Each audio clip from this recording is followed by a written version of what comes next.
Thank you so much for joining me here on stage. So, Thank you for having me. Joe has prepared. Joe has prepared a series of questions that I actually have here in front of me. So I'll try to stick to that narrative.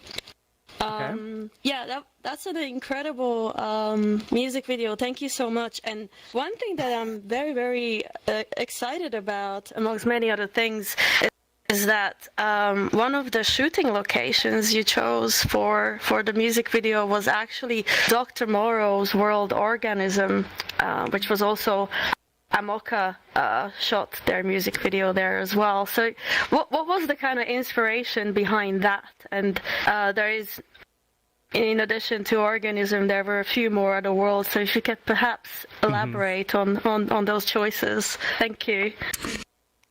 Okay, so really it boiled down to like trying to figure out a world or a series of worlds that like consisted of a variety of like really abstract environments, because Light and Void is essentially a story about an individual like whose soul was essentially split apart into two, and Light being one of them and then Void being the other.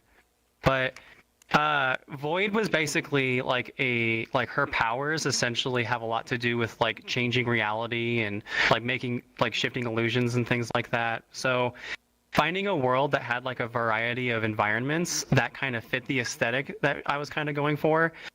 Right.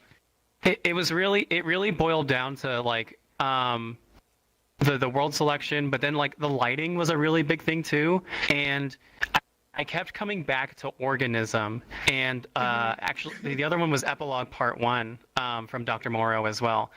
Yeah, Those worlds had like an exorbitant amount of environments that were all wildly changing from each other. But one of the main constants out of all of it was the lighting.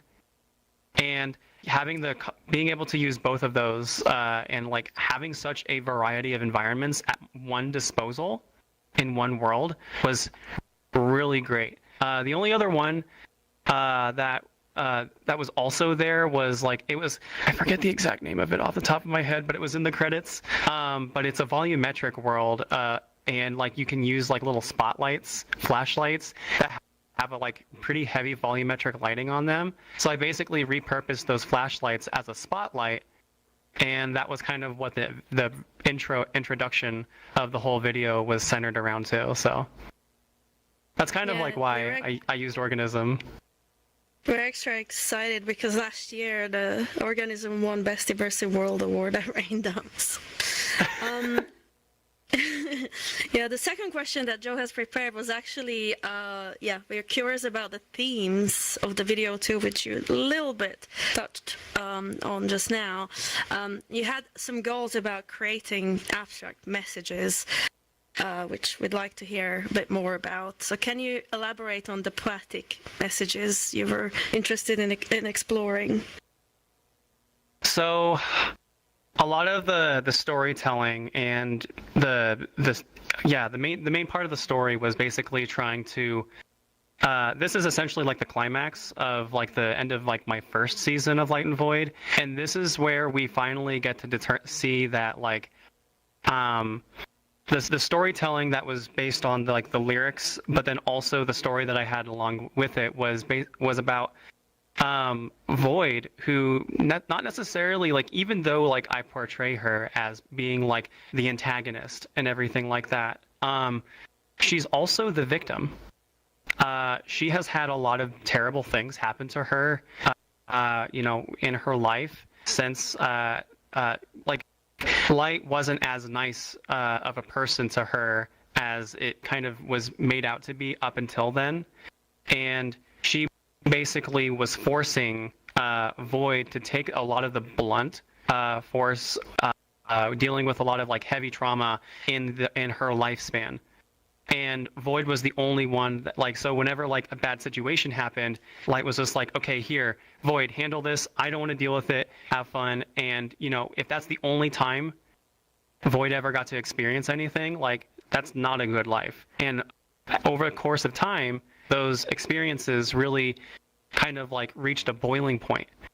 And using the Evil by Aviva was like one of the main things that kind of like really helped kind of encapsulate how I felt Void was supposed to feel at this given moment. If you look at the lyrics a lot, they speak really solid and true to Void's state of mind, and trying to use that. But then at the same time, like Aviva's song was also, it's kind of a spur of the moment song. It's kind of like a like I feel this way right now and I'm going to act upon it like right this second. At least that's kind of like how Aviva actually kind of referenced the song herself. So integrating that and doing a little bit of the storytelling, like we had a little bit of a flashback scene early on too, to where we kind of got to see a little bit of like Light kind of forcing Void to kind of like take some like really scary moments by herself, and she didn't want to do that. So and then and then we kind of like afterwards we see after everything that's happened, like finally Void gets to have a little payback, and maybe she's taking it a bit too far, but she's so caught up in the moment, like she's completely blinded by her rationale. Or that rationality. There's also a lot to unpack, technically. So we'd like to start with lip syncing. How did you achieve that? Did you sing the lyrics? Did you speak the lyrics? So in my time recording previous music videos and other kind of like songs-based stuff along with that, I've tried like having the song actually play through my microphone or like my audio source, but what I discovered is that how my visemes with like the mouth kind of like operating based off of the sound, using the song itself really distorted a lot of the actual like how the mouth formulates visemes. So what I had to do instead was actually like sing or sometimes speak the lyrics. Sometimes singing didn't really work too well because sometimes like the pitch was a bit too low or like it was a bit too soft, and it wouldn't pick up my visemes nearly as well. So sometimes I just had to like literally like monotone say the lyrics like this, like your EVIL, and just to be able to get the correct pronunciations going on. And sometimes I had to say things that weren't necessarily what were actually said. Sometimes I had to like change it up a little bit just to kind of shape the mouth a little bit more in the way that I was kind of intending it to be. Can you say it again? Maybe teach the audience. E-I-L. So yeah, so sometimes I would be like your EVIL, you're all under your spell. Instead, like sometimes, and then sometimes that wouldn't work, so I'd have to be like your EVIL, they're all under your spell. Like I had to kind of get like a little stupid here and there, but nice. That's kind of like what you have to do sometimes. It actually also applied to... Oh, so sorry. You can go first. Go ahead, please. Thank you. This also extended to the fight choreography scenes as well as some of the action shots, because there are shots where one of the characters is baring their teeth, like primarily when Void gets a blow to the side of the head and she tightens her fist and she bares her teeth. You can't exactly, like, without face tracking, of course, get that teeth baring, like, on the fly. So you do have to just say E as you're going in to get that E viseme to bare the teeth. So for a lot of the takes, there was a lot of just E. It was kind of funny on set. Yeah. The product turned out absolutely phenomenal. I couldn't be happier. Funnily enough, this was actually Joe's next question, but there's incredible fight choreography in the video. So I don't know, read Joe's mind. And we understand that you collaborated with Legend, so how did you approach the sequence and directing your performers, and how long did it take? So, okay. That's the question of the hour, right? So I gotta tell you, like, I'm really not that experienced with doing some like good fighting choreography. So I reached out to my friend Legend, and Right. Legend is all about fighting choreography and martial arts and everything like that. They are pretty much the subject matter expert in VR chat right now when it comes to martial arts, like physical combat. At least in my circle, that's kind of like how it is. But so I reached out to Legend. I was like, "Hey, Legend, like I have a project that I need some help on. I have maybe about a 15-second sequence that I need fighting choreography with. If I throw some money at you, can you help me out?" And he was just like, "Yes, I would love to help." So he gave me a couple like drafts of different sequences, and he let me choose which one that I wanted to go for. And then I was like, "Okay, cool. I want to do this one." And so from there. It took, Hotnor right here can kind of go into a little bit of detail here in a second, but it took several weeks to like get the actors to really get understand like what the choreography was, kind of get it down to some level of muscle memory. And then on top of that, like there was so much more that had to be done like while we were shooting. Because like practicing it by yourself only gets you so far, and it really takes having to like work with the other actor while also having like the camera operator, which was me, because we had to fight latency. Latency is like one of the biggest enemies when it comes to doing any kind of like if you're the camera operator but you're also acting, like you don't have to worry about latency too much. But when you're only the camera operator and you have two actors, like maybe Han's like latency is like 75 milliseconds, but then maybe someone else's is like 250 milliseconds. Yeah. So and you have to basically fight blind. Yeah. So can you like elaborate a little bit about like how the process was for you? It almost was like learning the choreography twice over. Once for, of course, watching a reference video, because the person we went to, Legend, supplied a reference video of the choreography from both perspectives. So I took the space of Void where Firestar, wish she was here, took the space of Light. So we both, for a solid week, we took over for just rehearsing on our own. We had no other like points of reference. And we just practiced amongst each other. We didn't really mind latency too much. And then when it came to actual like shooting days for particular scenes, that's when we all like went over to like on site and we started like going, okay, we need to revamp how we do this, what the timing is. And also what was adjusted was where our hands were for punches, like for framing and like how we were positioned. For a lot of the shots, they were jump cuts, but they were within like mid motion. So we had to line up perfectly in between shots, and sometimes these shots had to be shot like per day, like one shot per day. There was like a particular you remember. There was a particular shot where it was how long did it take? So like we shot this over the course of 3 days, but it was kind of spread out over a week, if I'm not mistaken. But each one took 4 hours. It took 4 hours of like 2 hours to kind of like get everything down and like practicing and rehearsing to start doing takes, and then it took another 2 hours to get everything lined up. Sometimes we had lag spikes, sometimes just things didn't sync up correctly.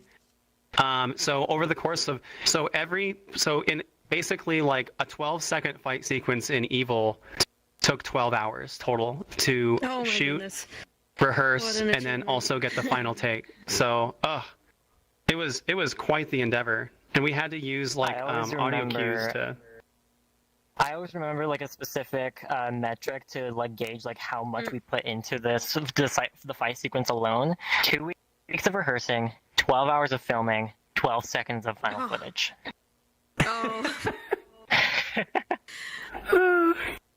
There's a lot of perfection that went into it. By a long shot, yes. I would do it in a heartbeat. Absolutely. I learned so much doing that, because like now, what I would if I would do it again, like I would basically use a click track through SoundPad, and have it timed out to where we could like sync the hits right then and there, it would have alleviated so much time. Because the way that we did it, that it wasn't nearly as efficient. And that's why it partly took as long as it did. But knowing the things that I do now, we would have definitely used a click track and adjusted those click tracks based off of individuals' latencies as well. Nice. What we had Actually, been working Hannah, with you before. Yes. You have almost a foresight of Joe's questions. You touched up Great on minds a think little alike. bit What can I about- say? Yeah. So that which is one key technique that is executed brilliantly in the video are the match cuts. The match transitions are great. And of course, it would be great for the audience members to understand a bit more. Okay. Joe presumes it was a mix of careful blocking in camera and perhaps some subtle work in post-production. So if you can elaborate on that point a bit more. Yeah, so part of the storyboarding process was going in, taking screenshots, and getting the framing right. And it took 2 months of solid storyboarding to get everything as like nitpicky as I wanted it to be. And for each shot, I had to record, or I had to like jot down like what kind of millimeter of what was the millimeter for each camera that I was using, how zoomed in was I. What was the aperture, the f, and all of these different things, and I had the line of thirds to also jot down like where people were placed at a certain point, how far away the camera was, and all of that was very crucial to be able to like set up the match cuts to be how they were. In case some people in the audience don't necessarily know what a match cut is, a match cut is essentially like, imagine the framing, like if I was framed correctly here, and then I cut to a different one, I would still be in the same pose. But maybe the environment changed a little bit. Essentially, that's what a match cut is. They kind of change here and there depending on like more transitional stuff, but the fight sequence also is a great example of the match cuts.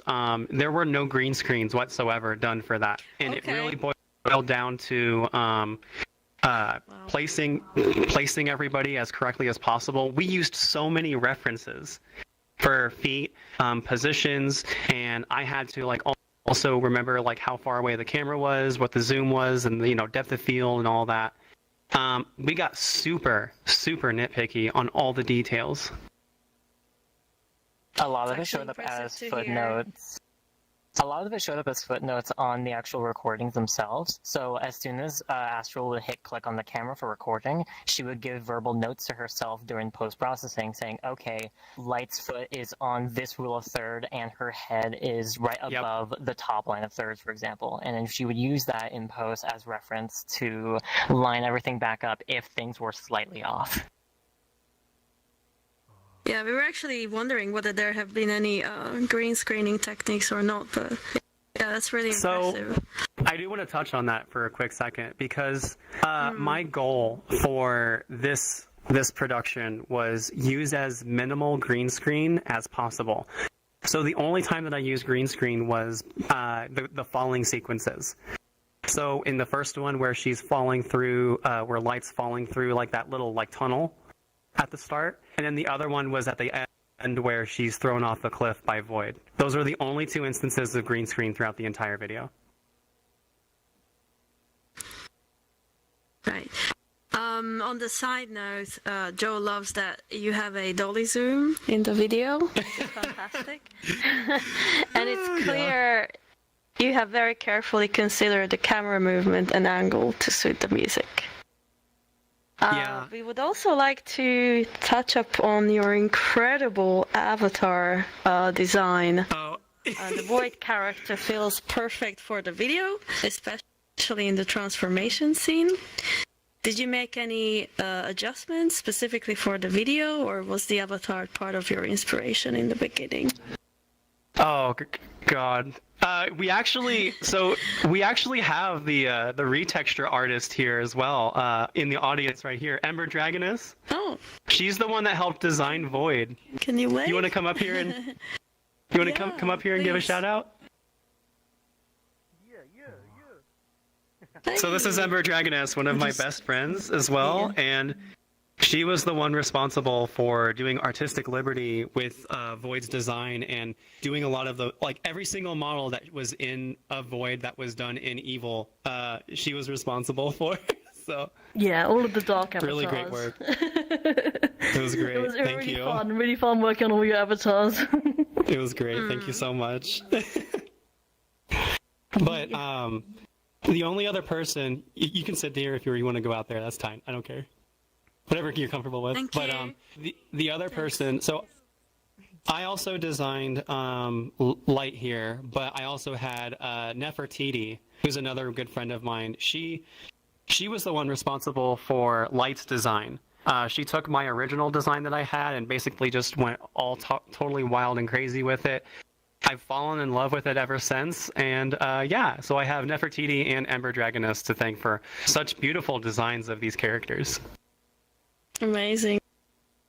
Joe has also found the time to watch the deep dive video that you made. Oh, God. He absolutely Yeah. loved that you shared a development animatic or sequence of stills. Can you share the process with the audience here? And what helped you to plan the video? And we also love how shocking the ending is. Yeah. God, I wanted to. The ending was basically just like my version of like having like a Avengers Infinity War kind of an ending where the bad guy wins and no one's expecting it. But the storyboarding process. Okay, so my creative process when it comes to music videos is always start with the music first. It's the one thing that I have little to no control over, and if I can use that as the foundation for what the video will be, it makes the end product a lot more fluid and seamless, and like it feels like it was literally made for it, because well, it actually was. But so like I kind of like, but the storyboarding process for me is basically like figure out some worlds that kind of like fit the aesthetic that I'm kind of like going for. Go in, do a couple of blocking here and there, figure out camera angles and things like that.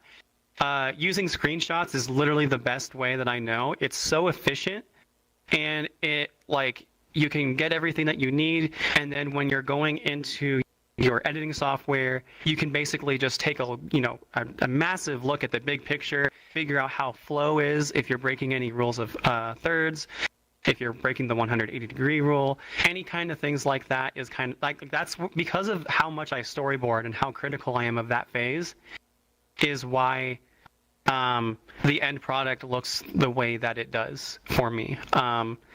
And I really do take a lot of credit with taking high resolution pictures now, because maybe I want to do some a little like slight adjusting on what the camera's doing, or maybe I'll put in some notes in my editing software, like, okay, maybe this, like maybe reshoot this one, maybe framing was off for this one, like adjust the zoom, things like that.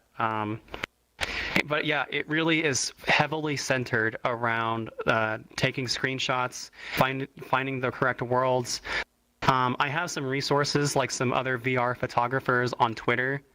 I have a list of all of them that I utilize heavily to help me find worlds, and then oh cool, like there's this cool world, and then like I favorite it to one of my lists, and yeah, so more or less that's kind of like a deep dive.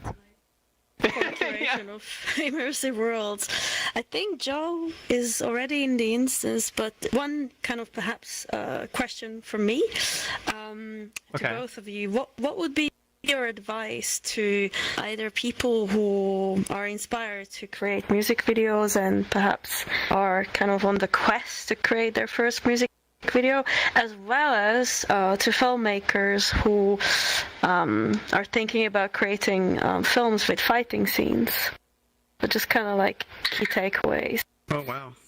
I've actually had the pleasure of working with somebody on their first music video. My friend and like a brother to me, Vexgate, is working on a project. It's a D&D inspired full-on ARG over there.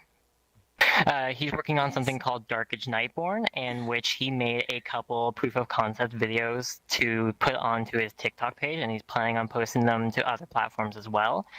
I gave the advice of not only networking, but also just go through things in a methodical and more collaborative way, because he initially went about it in a directive way where he was giving all the direction, just basically telling everyone what to do in certain places. But over time, everyone started giving their own input, and everyone worked collaboratively, and the project turned out absolutely great, and it's something that even inspires me.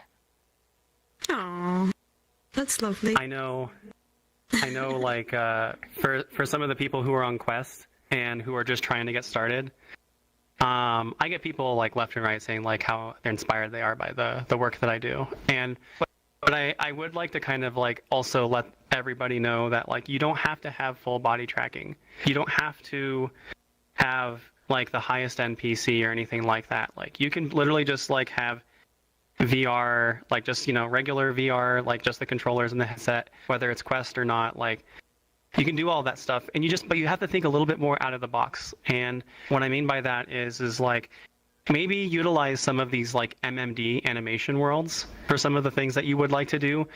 And it has like pre-built animations for like a wide variety of songs. And you can utilize the animation that way to be able to get the full body, you know, acting effect that you're looking for. Or maybe like focus primarily on like half body shots, so anything waist up. You don't necessarily have to show like, you know, the full body aspect as much as people think that they might. You just have to be a little bit more creative. And experiment. Yeah, no, it's all about experimenting and like trust your gut.